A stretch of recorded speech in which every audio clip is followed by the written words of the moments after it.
Okay, you're good. I'm Robert Stephenson with the Cincinnati Reds, and you're watching the Bluegrass Benchwarmers. All right, guys, this is John here with Bluegrass Benchwarmers, nb3media.com. We're here today talking with Robert Stephenson, Cincinnati Reds phenom. Is that too strong of a word? I mean, that's what a lot of people think of you. 2011 draft pick, 27th overall. You pitched two no-hitters in high school. Mm-hmm. Done a lot. Futures game. You know, like I said, just towering your way up as fast as you can through the ranks of Major League Baseball, in my opinion. Well, you are. That's a fact.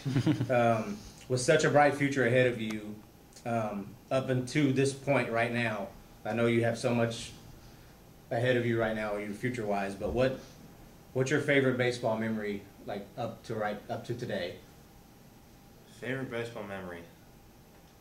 Man, we're talking ever? Ever, yeah. Little League, T-ball, man, that's whatever. tough. Yeah. That is really tough. that's why I mentioned pitching the two no-hitters in high school, because I figured those were awesome. Honestly, there was a game this year I would say that was definitely up there for me, just because it's fresh in my mind. Mm-hmm.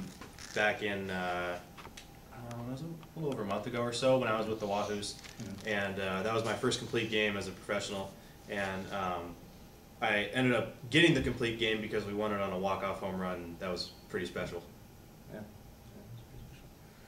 Yeah. Speaking of the futures game, you know, that's thrown in with the All-Star festivities and all that. What is your take on not only the All-Star game in general, the Major League All-Star game? What about the voting? What do you think about the voting? Because I could go all day with certain aspects of that. But you know, I think it's there's probably a little bit of discredit in there because the fans are voting up to 30 times a day, or Mm-hmm. you know, I don't know if it's, you know, obviously there's some guys that definitely deserve to be there and they're getting the votes, but there's probably a little bit in there, a little room for wiggle where you could probably see some players that might be a little more deserving. Yeah. Now, like we all know, the All-Star festivities were in Cincinnati this year. Hopefully you'll be, you know, representing not only the All-Star game, but Cincinnati one day in the All-Star game. With Sunday's trade involving Johnny Cueto to Kansas City, you can look at the roster right now, all the way down to Single A, and like, do you see yourself in there anywhere being a future ace? I mean, do you consider yourself an ace? You know, that's definitely not something that's going through my head. What I really just want to do for myself is be able to you know, put together a good enough season and show my stuff well enough to where I'm going to be able to earn a spot in the starting rotation next year, whether it's the 1 or 5 guy. I don't care, as long as I'm in that.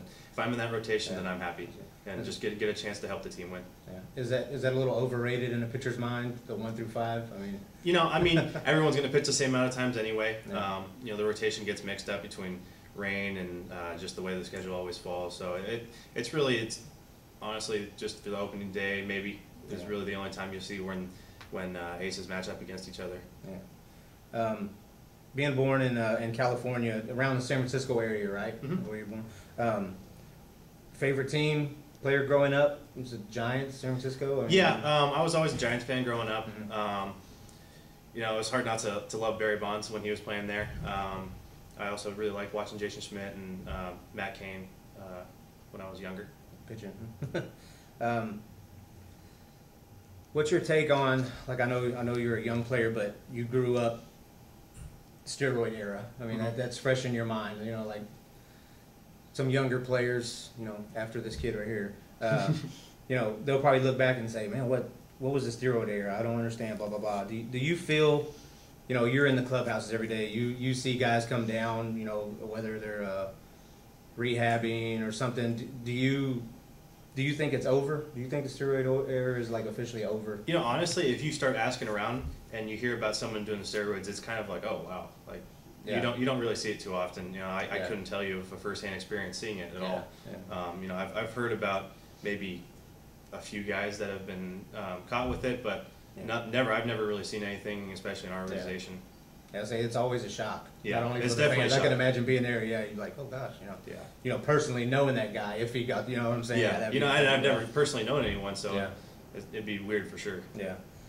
Do you think you know, you had mentioned Barry Bonds.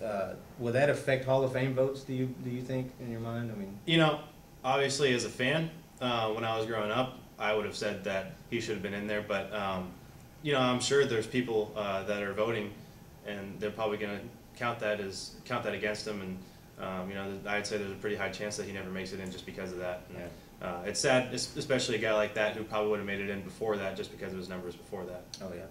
And speaking of numbers, ties with the Cincinnati Reds organization. What about Pete Rose? What's your take on that? You know, honestly, that one's not even. It's really not even baseball related, so it's tough to see that one. Mm-hmm. And you know, for a guy that wasn't even betting on his own team, you know, betting against his own team, it's really sad to see. Yeah. Do you think he should be in? Absolutely. Absolutely. All right. Reds general manager Walt Jocketty has been, I guess in an interview or something, or I might have read in a magazine, talked about fast tracking you up through the organization pretty fast. What are your feelings towards that? I mean, are you ready? Do you feel you're too fast, or you know what I mean? You know, it went fast over the last couple of years, and then like last year, it kind of came to a halt, and that's when I started hitting some pretty bad struggles. And you know, this year I think the pace picked back up again once I started getting things figured out, and now I'm just ready for whatever's next. Yeah, it's close. Yeah, you feel it. Yeah, feels like it's right there. Yeah, with such a young and up and coming pitching staff, like, you know what's going on with Cueto. There's rumors of Mike Leake.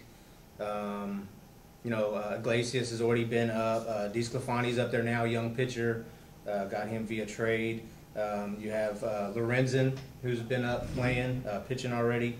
You got there's a long list. You got Moscott, Howard, Trevieso, yourself.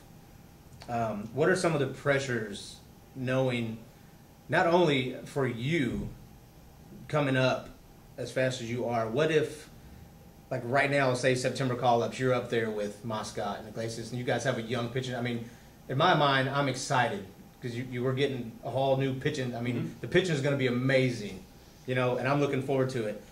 Do you feel any kind of pressures of not only being a top prospect, but moving up and having high expectations?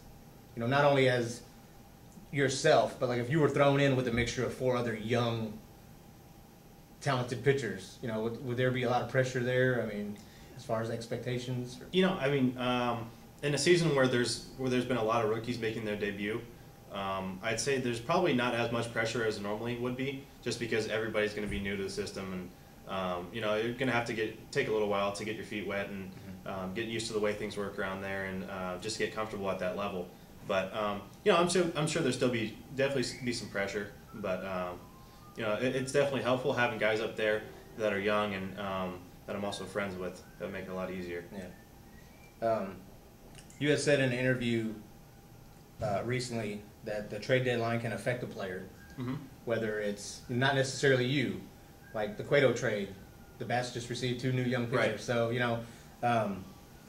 Have you been keeping an eye on that trade deadline clock here? I mean, was it 4 o'clock tomorrow? It's hard not to watch it when you know, there's so much going on, not just for our team but for all the other teams too. Because you want to say it's exciting watching all the trades happen, just because there's so much pressure on all these teams to make the trades.